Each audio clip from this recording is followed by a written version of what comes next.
여러분은 질문을 많이 하십니까? 그리고 질문을 하실 때 어떤 마음으로 하세요? 질문은 기본적으로 누구의 생각을 들으려고 하는 것입니다. 내가 도움을 받으려고 하는 것이죠. 근데 때로는 내 생각을 더 견고하게 하기 위해서 또는 나의 유익을 위해서 다른 사람의 마음을 떠보기 위해서도 질문을 하죠. 그러므로 질문 속에는 그 사람의 인격과 신앙이 드러납니다. 나는 어떤 마음으로 질문을 하고 있을까요?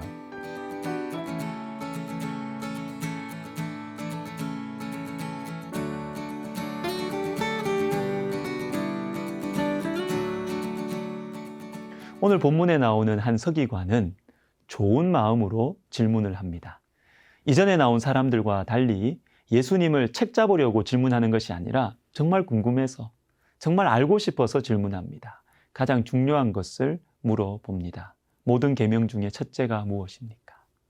복음서를 쭉 보시면 예수님께서는 제자들이 질문을 할 때 좀 핀트가 안 맞는 대답을 하실 때가 많습니다. 왜냐하면 제자들이 잘못된 질문을 하기 때문이에요. 예를 들어서 우리가 주님의 좌우편에 앉게 해주십시오. 그때 주님 대답하세요. 내가 마시는 잔을 마실 수 있느냐? 예스, 노가 아니에요. 이 사람이 죽지 않습니까? 베드로가 물었을 때 주님이 어떻게 대답하십니까? 그건 생각하지 말고 너는 나를 따르라. 질문이 잘못된 것이죠. 근데 예수님께서 제자들이 질문하는 것을 그대로 받아서 대답해 주신 경우가 있습니다. 기도를 가르쳐 주십시오. 이렇게 요구할 때입니다. 누가복음 11장에 예수께서 한 곳에서 기도하시고 마치심에 제자 중 하나가 여짜오되 주여 요한이 자기 제자들에게 기도를 가르친 것과 같이 우리에게도 가르쳐 주옵소서. 예수께서 이르시되 너희는 기도할 때에 이렇게 하라. 아버지여 이름이 거룩히 여김을 받으시오며 나라가 임하시오며. 제자들 질문에 대해서 그대로 답을 해주세요. 기도를 가르쳐 달라는 질문을 했을 때 예수님께서는 기도의 교과서인 주기도문을 가르쳐 주셨던 것입니다. 좋은 질문을 해야 좋은 대답을 얻을 수 있습니다. 자, 배철현 교수님이란 분이 쓰신 신의 위대한 질문이라는 책에 보면 이런 내용이 있습니다. 질문은 이 단계에서 다음 단계로 넘어가기 위한 문지방이며 미지의 세계로 진입하게 해주는 안내자다. 질문은 지금껏 매달려온 신념이나 편견을 넘어 낯선 시간과 장소에서 마주하는 진실한 자신을 찾기 위해 통과해야만 하는 문이다. 이 같은 질문에는 마력이 존재한다. 질문이 중요하다는 것이죠. 좋은 질문을 해야 하겠습니다. 여러분, 우리의 질문들은 어떠합니까? 상대방의 말을 들으려고 하는 것이 질문인데 내 욕심을 채우고 내 의견을 더욱 견고하게 하려고 질문하지는 않습니까? 그래서 여러분, 질문은 기본적으로 겸손의 표현이에요. 정말 몰라서 던지는 질문, 정말로 도움을 받고 싶어서 던지는 질문, 그리고 정말로 나를 좀 가르쳐 주시고 인도해 주시기를 바라는 마음에서 던지는 진실한 질문을 해야 하겠습니다.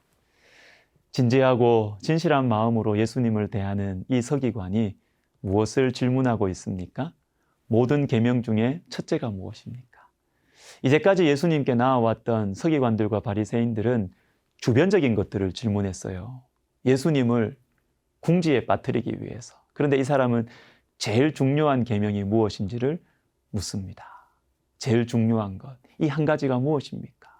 여러분, 왜 제일 중요한 것 하나만 알려달라고 질문할까요? 저와 여러분은 언제 제일 중요한 것 하나만 가르쳐달라고 질문합니까? 문제의 본질을 파악하기 위해서입니다. 그리고 지역적인 것들을 다 지킬 수가 없어서 제일 중요한 것 하나라도 지키고 싶어서, 너무 부담스럽고 힘들어서 하나만이라도 지키고 싶어서 제일 중요한 것을 묻지요. 제일 중요한 것 하나를 묻는 이 말씀이 저에게는 위로가 됩니다. 이것도 해야 될 것 같고 저것도 해야 될 것 같습니다. 해야 할 일들이 우리에게 참 많습니다. 그러다 보면 제일 중요한 것을 잊어버리고 살 때도 많아요. 열심히 사는데 잘못 가는 것 같은 느낌? 그리고 해야 할 것들이 너무 많아서 거기에 눌려 아무것도 하지 못하는 경우도 있죠. 우리 모두는 그렇게 살아가고 있습니다. 모든 계명 중에 첫째가 무엇입니까? 위로를 주는 질문이에요. 예수님께서 대답하십니다. 주 너의 하나님을 사랑하라. 내 이웃을 내 자신과 같이 사랑하라. 하나님 사랑과 이웃사랑. 여러 가지 규칙들이 주는 부담감과 또 죄책감에 눌려서 살아가는 우리에게 주님은 말씀하십니다. 하나님을 사랑하고 이웃을 사랑해라. 이 두 가지만 마음에 두고 살면 돼. 무엇을 하든지 이것만 마음에 두고 말하고 행동하면 돼. 우리를 향하신 하나님의 사랑의 음성입니다. 사랑하는 시청자 여러분, 오늘도 우리는 많은 규칙들과 계명들 안에서 살아갑니다. 남이 만들어 놓은 것들만이 아니라 내 자신이 만들어 놓은 것들도 많지요. 그러나 여러분, 우리 제일 중요한 것만 생각해요. 하나님을 사랑하고 이웃을 사랑하는 것. 다양한 또 경우들이 생겨서 물론 헷갈리겠지요. 그러면 주님께 질문하는 것입니다. 주님 어떻게 할까요? 어떻게 말할까요? 어떻게 행동할까요? 제일 중요한 것만 생각하면서 살아가는 오늘 하루가 되면 좋겠습니다. 기도하겠습니다. 하나님 아버지, 우리는 모르는 것들이 많고 헷갈리는 것들이 많습니다. 주님께 정직한 마음으로 질문하겠사오니 주님 우리의 마음에 성령으로 대답해 주시고, 그래서 여러 가지 많은 인생의 짐들과 또 신앙생활에 또 여러 가지 부담들을 가지고 살아가는 우리에게 제일 소중한 것 붙들고 하나님 사랑, 이웃 사랑의 계명을 우리 마음속에 간직하고 말하고 행동하는 저희들 되게 하여 주옵소서. 예수님의 이름으로 기도하옵나이다. 아멘.